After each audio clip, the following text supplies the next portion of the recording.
Hey, welcome back to another Chris of Chris's Comments. Uh, Today is Friday, June 17th. I've done a couple of podcasts on Anchor Podcast. You'll see the descriptions below, the link. What I did was talked about the law enforcement and what they did earlier this month of June. Okay. Last episode, I discussed about the $1.68 million worth of methamphetamine that was apprehended in West Texas without the help of Greg Abbott and this Operation Lone Star. Also in West Texas, 70 children were recovered and rescued, through Operation Lost Souls. And then came June of 2022, where a total of 87 pounds of fentanyl, cocaine, heroin, methamphetamine in a 72-hour period was seized by U.S. Customs and Border Protection. Okay, we're talking June 6th, D-Day. A 34-year-old woman with 2 bundles of blue fentanyl pills were discovered in her rectal cavity. 28-year-old man, the same day, a bag full of the same pills in his car. Now, June 7th, the next day, was an 18-year-old male U.S. citizen apprehended with 36.4 pounds of cocaine in his car. 43-year-old female Mexican citizen, 53-year-old, the same day on June 7th, a female Mexican citizen had 21.12 pounds of methamphetamine on her, 12.72 pounds of fentanyl, and 2.33 pounds of heroin, all up in her car also. June 8th, a 28-year-old female U.S. citizen, 14.41 pounds of fentanyl throughout her car. And all suspects arrested were turned over to Homeland Security Investigations or local authorities for prosecution. Now, again, this is what's going on the West Texas in the El Paso area points of entry. Okay, a place where Greg Abbott is neglecting, where Beto O'Rourke is on his own, and he's got his cops, his law enforcement, being his law enforcement. Okay, they're doing their jobs, and they're not wasting taxpaying dollars doing other things. What other things, you might ask? Well, I'm glad that's crossed your mind. A small while back, I was spitting on, I don't remember if YouTube got it, because I know as soon as some complaint comes in, I get restricted. But a small while, I was spitting on Greg Abbott's initiative to conduct intruder tests at public schools.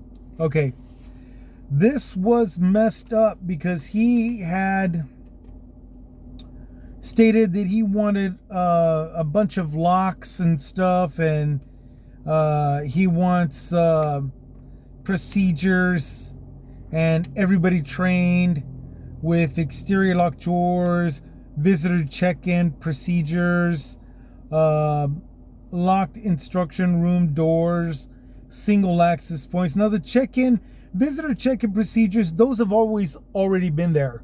They've been there since like the 1990s. Back when school shootings was a problem with kids that were sold guns very easily to. One of the more alarming things, though, is that he wanted a team to begin conducting an in-person, unannounced, random intruder detection audit on every school in every school district. Now, it's alarming enough when a total stranger goes into a school. But somebody and you don't know this because, yeah, like, it's going to sound stupid, but somebody going in posing as a threat with maybe a water gun or an actual gun, but to come into a school and say, this is the audit, to see how well you handle yourself, and here's the score. You know what? That's going to jack up a lot of people's emotions and stress and strain. And you might be thinking, oh, that's just stupid, Chris. Why in the world? Nobody would ever do something like that. Yes, they would. As sure as currently, the Texas school police chiefs held a conference to make school safety top priority this week. Earlier this week, starting on Saturday, June 11th.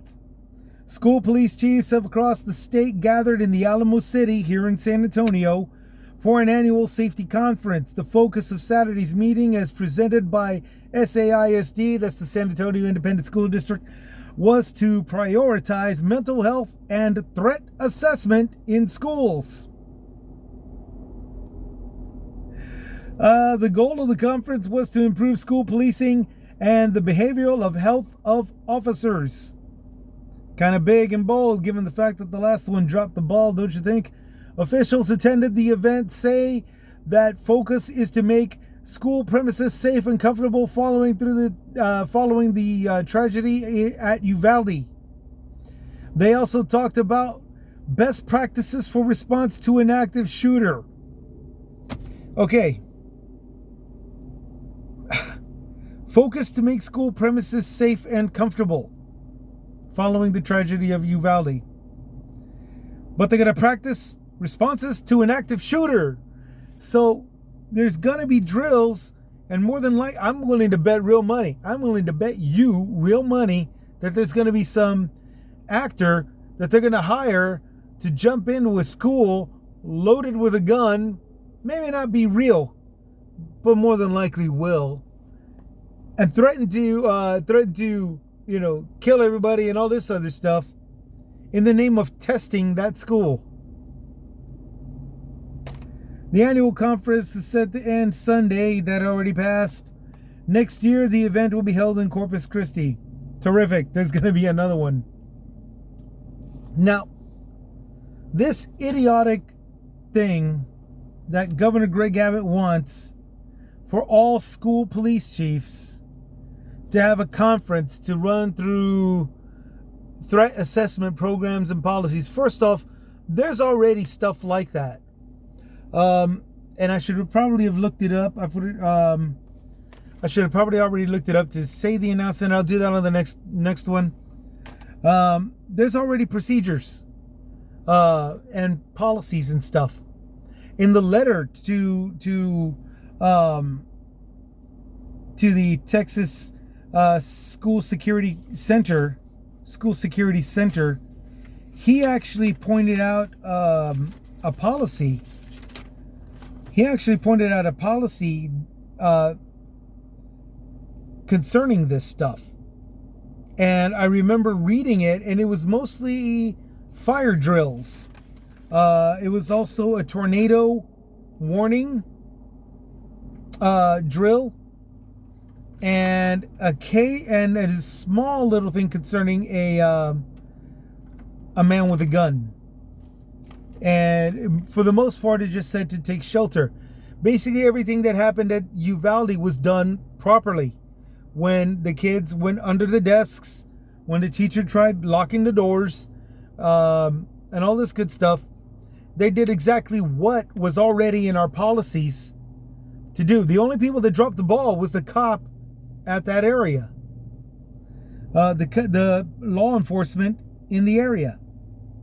But here, Greg Abbott now has all Texas school police chiefs holding conferences and putting school boards on the spot, saying you will come up with a plan to handle this stuff.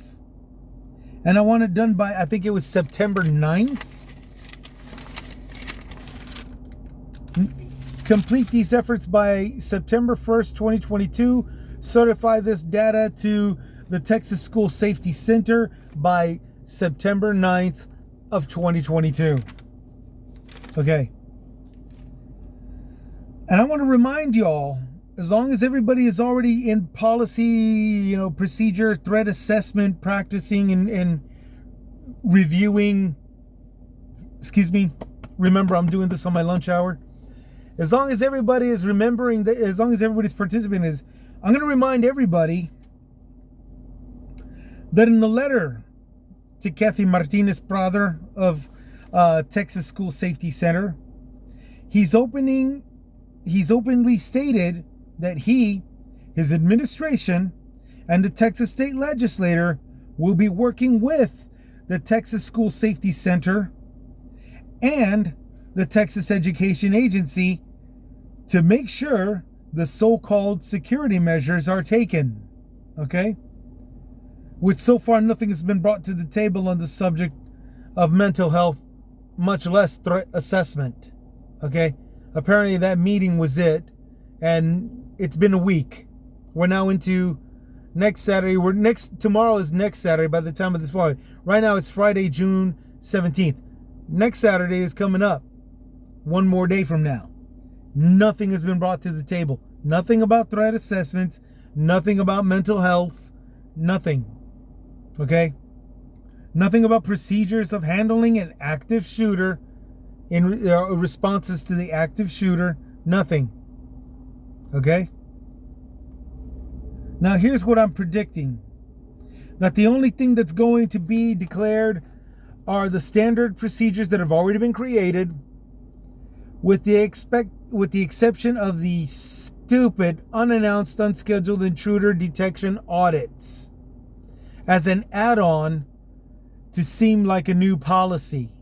Okay? That's all that's really going to happen, is everybody's going to bring up that fire drill thing, call it a threat assessment, handling a threat assessment with that fire drill threat assessment policy, and they're going to add on that stupid, undetected, unannounced, unscheduled detection audit. Okay? Which is more than likely going to be more troublesome than it's worth. That's all that's going to happen. And I'm willing to bet real money on it. I'm willing to bet real money that there isn't anything that's going to be coming out of this that's worth a damn. And the sad thing of it all is that the majority of my fellow Texans will believe him. They'll believe that he's on the righteous. They'll believe that he's came up with this great idea, and all of the people underneath him are really concerned and really caring and all this good stuff, and that we're all better for it. And he's going to be going through lawsuits all over again. He's going to be suing Biden for more money through the free spending bill, the way he's been doing it for the wall, which again is not completed, has not been reworked, has not been lifted. The parts that collapsed has not been lifted. That wall. He's going to go back to suing Biden through and taking more money off of that free spending bill, the way he did with the so-called restoration of property, when all those billions and gajillions of migrants came in and trampled all over private properties and all this good stuff. Abbott swore to repair all of the property's damages. What he did was spend a couple of bucks on some brand new barbed wire fencing and some no trespassing signs. Okay, barbed wire fencing, I can't remember, but the last time I saw it was $1.34 a foot. And the no trespassing signs before inflation was about $9. So he's done this for about 4 counties and has claimed that he needs $1 billion to do that with. And now, concerning school safety, after the shooting, he's going to do nothing but sue Biden, take some more money from that free spending bill, and what we're going to look at is the same old policies, same old procedures, just with an occasional douchebag making a surprise audit. And what is he going to do with all that money? Well, obviously, he's going to pocket it. It's just that obvious.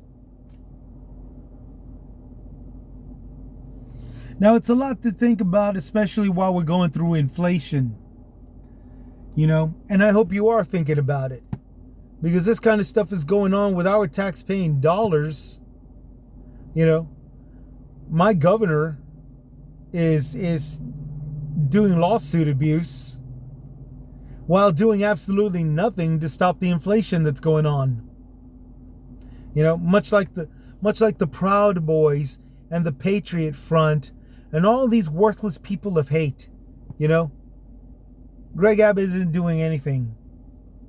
And it's weird. And it's weird because everybody wants to do something with Pelosi and Biden and AOC and BLT and all these other people. But they're not the ones raising the prices. They're not the ones price gouging. Companies and corporations are. Companies and corporations are. They are milking us for everything that they can. And now, as of this week, I'm finding out that they're not just doing it to we the people. They're doing it to through Wall Street to their investors. Check this out. S&P 500 slumps into bear market. The Dow dives again as 2022 losses accelerate. Okay, first, what the hell is a bear market? You know, is it a market where bears shop? That would be cute. Unfortunately, no. Bear markets occur when prices in a market decline by more than 20%. Again, it can be 20% or more. Often accompanied by negative investor sentiments and declining economic prospects, i.e. losing about 20 cents to every dollar. Markets, okay, now going back to the article. Markets are teetering on whether the Fed can cool down the economy without overdoing it and causing a recession. It is expected to raise rates by 0.5 percentage point. Now that's a lot of fear for a lot of investors out there. Fear of the bear market causes people to do sell-offs. Because fear is fear of not enough to retire on, fear of not meeting the financial goal. Okay? Lately, the losses through bear market were broad-based, sweeping nearly across all sectors of the marketplace in a market-wide sell-off. Okay? Tech companies, Peloton, Amazon, Apple, Tesla, etc. Travel-related stocks, Norwegian Cruise Line, Carnival. Manufacturers, G&M. Oil companies, ExxonMobil, Chevron, BP, etc. Housing, Freddie Mac and other mortgage companies. Global markets and cryptocurrencies. Now I'm going to walk backwards through all of this. And here we go. The global markets and cryptocurrencies currently are plummeting. They're really the only ones that are heading towards zero and crashing currently. The ones that are following, however, is housing. Ironically enough, because we're looking at sometimes a 2-bedroom, 1-bathroom house built in the 1960s being sold for $250,000 to $300,000 here in San Antonio, when before the housing boom, before all the migrants of other states and a few countries came down here to Texas, a 3-bedroom, 2-bedroom, 1-bath house was about $60,000. Okay, $60,000 to $80,000, depending on its condition. No lie. Before that, a 3-bedroom, before the inflations and the housing boom, a 3-bedroom, 1-bath, which was the standard in the 1960s, was about $80,000 to $100,000. That's about it. For a house with only 1 bathroom, with or without a garage, where they have a carport or whatever, that doesn't matter. 3 bedrooms, 1 bathroom, $100,000. Now it's being sold for $250,000. I don't know. Well, I can't say I don't know why. I do know why. It's because of the people that have migrated down here from California, New York, Ohio, Michigan, Florida, Arizona, New Mexico, you name it. I mean, everybody that's come down here, they come down here because they see $250,000 for a house, regardless if it's 1 bathroom, 3 bedrooms. To them, it's worth it.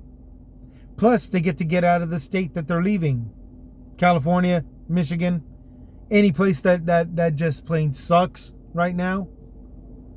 You know, they see it as a bargain. They sell their $300,000 house, pay only $250,000 for a house in a nicer part of the U.S., and they think it's a steal.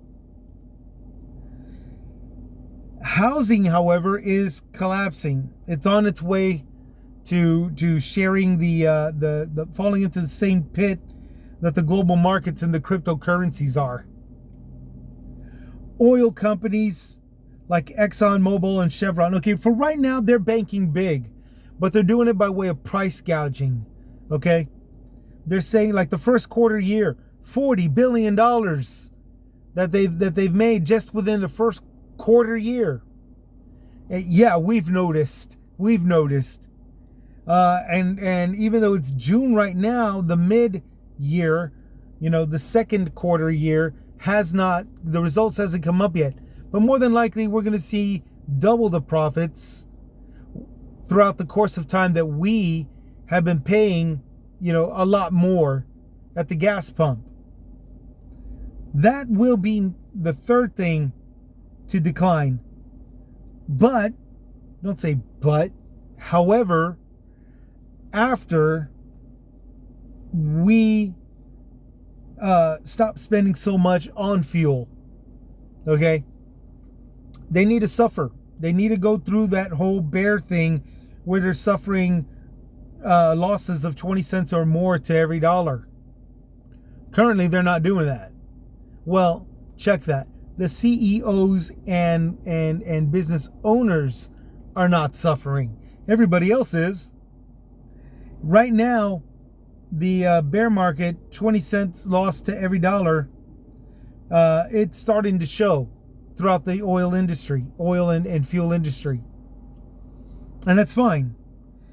We need them to suffer a little bit more so these investors can pull their money out and just stop feeding the companies. We need to go down to budgeting, and I know that's saying a lot given the fact that I'm still a rideshare driver. However, we still need to go by the bare minimal to show these guys that if they don't stop price gouging, they're going to lose. They're going to lose more than just 20 cents to every dollar. Same thing with the manufacturers, GM, Boeing. Currently, used cars, even used planes, are still being sold. Their value gets lowers after it's taken off of the showroom floor. And that's not just with vehicles, that's also with airplanes, aerial vehicles. Okay, what we need to do is hang on to what we've got and try to make these vehicles last long enough to where no matter what they do, buy used vehicles, try to promote new ones, try to promote electric ones and all this stuff.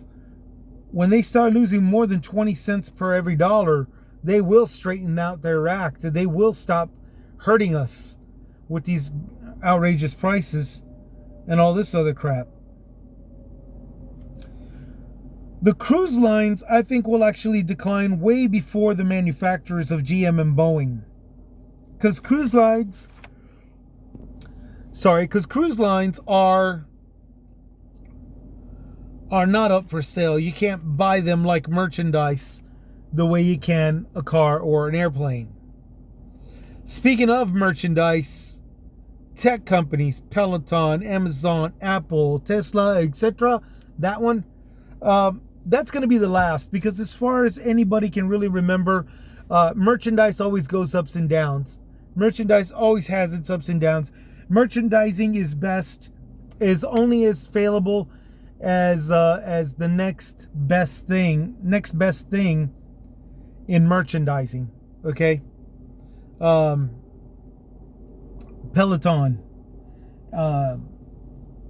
That's the bicycle thing with the internet connection. Before that, it was always about treadmills. Treadmills is the coolest thing, and you always want that and all this other stuff. And before that, it was the elliptical. And before that, it was the rowing one, the one that felt like a row. And before that, it was the one that Chuck Norris and Christy Brinkley was promoting. It had pulley wheels and lines that you would, with the slide bench that you could slide up and down as you pulled and pushed and pulled and all this good stuff. So yeah, I mean, tech companies will always have its biggest failures and its horrible conditions based on the next best thing that comes up. You know, Amazon is pretty much taking everything, but there's other delivery services, and other ways for Amazon to deliver and shop. You know, Apple will always be banking and losing a lot of money until they got a new product. Tesla, same thing. So yeah, the bear markets is something that we can look forward to, we the non-investors, because the investors are just now recently realizing what's going on. Companies are pretty much milking us for everything that we got. Wow. Sorry, I do apologize for all this yawning. Companies are milking us for all we got. Investors are going through what a lot of contractors like myself are going through, because remember, I'm a rideshare driver. And I'll give you an example. What they're doing is that they're spending in increments or spending in bulk, but nevertheless, they're doing that while trying to keep their investments alive. And it's pretty much like this occupation here.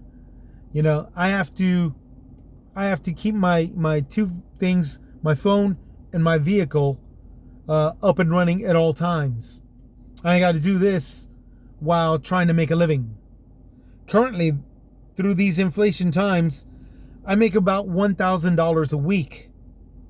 And in order to do that, I have to make $200 a day, because 80 of that will be going to gas twice a day.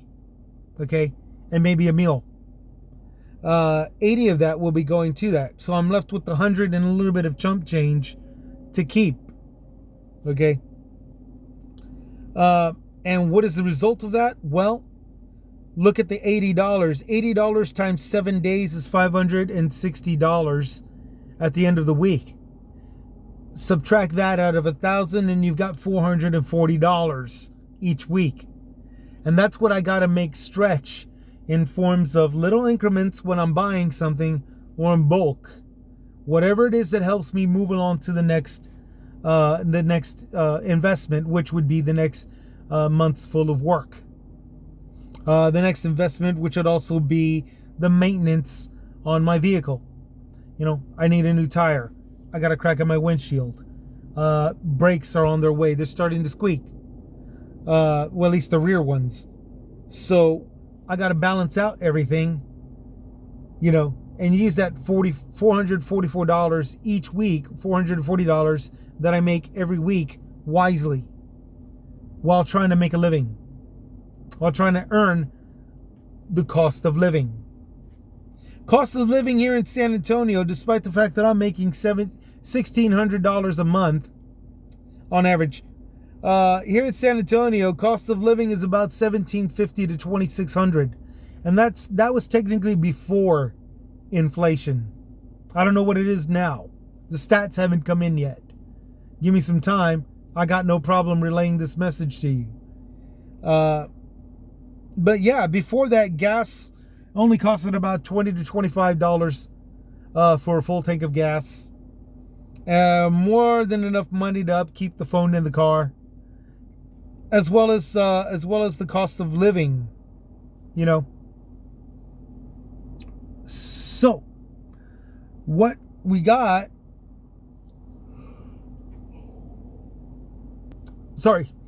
What we got is investors are struggling. We are struggling. Everyday people that work hourly wage jobs are struggling. And the only ones that are not are the business owners, the company people, and the corporation people. And the politicians who are doing whatever they say, you know. So that's basically what's going on right now.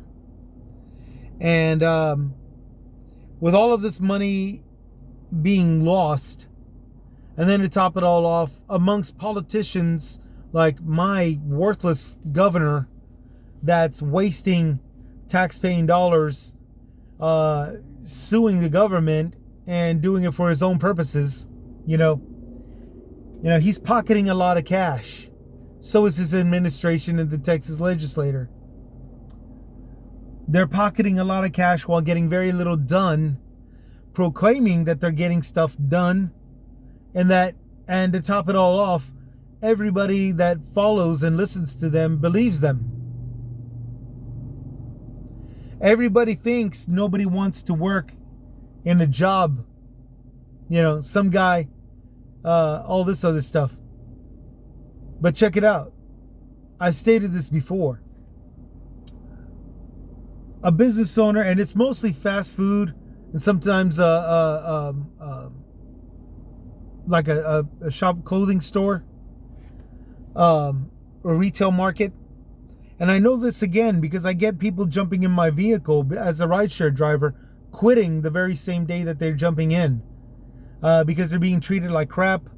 They're being tossed into the work environment without any kind of training, and then they're getting other people that they are to be in charge of, no training on them, and they're all supposed to guide them, guide the new recruits to do responsibilities that they weren't even trained for, and they're getting yelled at whenever something goes wrong, and they're getting mistreated, they're getting yelled at, they're getting looked down upon and all this good stuff. They're getting basically being treated like dog crap, to where they're jumping in my ride, quitting, or they're getting released from their job,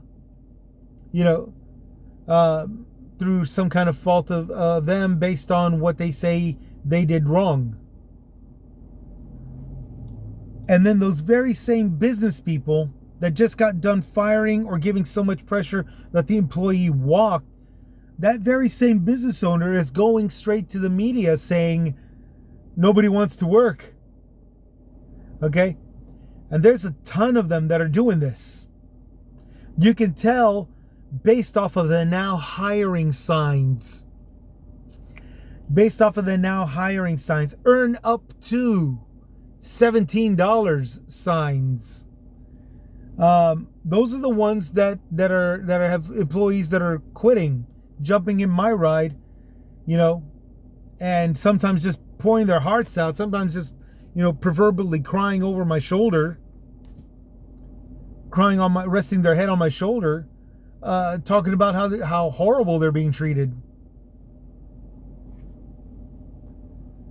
And those people that are doing this to their employees, they more than likely have investments in the stock market, which they're now trying to figure out how to keep putting money into those investments, which technically, as I've stated in the previous video, all the money that's supposed to go into investing into their employee, well, that employee either took off or got released based off of some bad score, bad review. Well, that money that was supposed to go to the employee is now being dumped. It's being pocketed and it's being dumped into their investments. And their investments are still losing 20% or more to every dollar.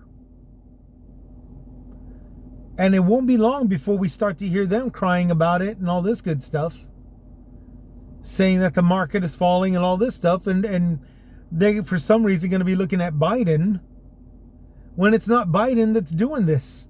It's the companies and corporations that are doing this.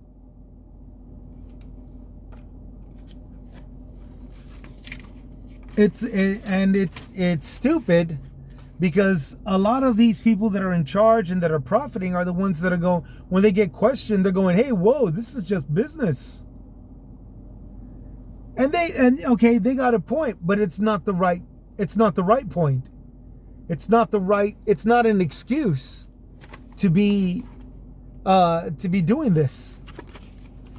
And the primary reason, the most obvious form of proof is the inflation that's going on right now. How the dollar is going to start dropping its value, and stuff is going to start crashing. And I don't want to, I don't want to brag or anything, but even I can see this, and I'm just a rideshare driver with the only proof of a valid education happens to be a GED. Yeah. Because back in the 90s, I could have sworn on a stack of Bibles I wouldn't need the education anyway. I was going to be a billionaire rock star, and I was going to be drug overdosed by 25. So it doesn't matter. I was going to be dead like Hendrix and such, Funny how this world turns out. But yeah, I can even see this, and I've got, I'm not really an investigator. I'm a guy that's taking notice of this stuff and voicing my concern on the internet, and that's it. I'm not an expert. I'm certainly not a journalist. I don't know anything about that stuff. So that the thing that I'm pointing at is it's all about the money. Religion is the tool, or belief is the tool, not so much religion. But everything's happening right now for a reason, and it's to profit. And everybody out there that sees it believes that it's for the good. That this is the way it is. That, hey, it's just business. And that's the thing that we've got to focus on, and make sure to keep denying it, and refusing it, and just oppose it, some way we can do that by voting. We're already doing it by budgeting. The possibilities are still going to be popping up and all this good stuff, and we should, you should try to look out. And if you see an angle, by all means, point it out. Go on the net, go on my site, email me. I'll transfer I'll relay the data. I don't have a phone call. This isn't an office. I don't have an office number. This is all done on my lunch hour. So I do apologize for that. But yeah, if you could email me your information and data, I'll definitely post about it here on the show. We'll catch you. So for right now, that's it. We'll catch y'all later. This is Chris with Chris's Comments signing out. Y'all take care of each other. See you around.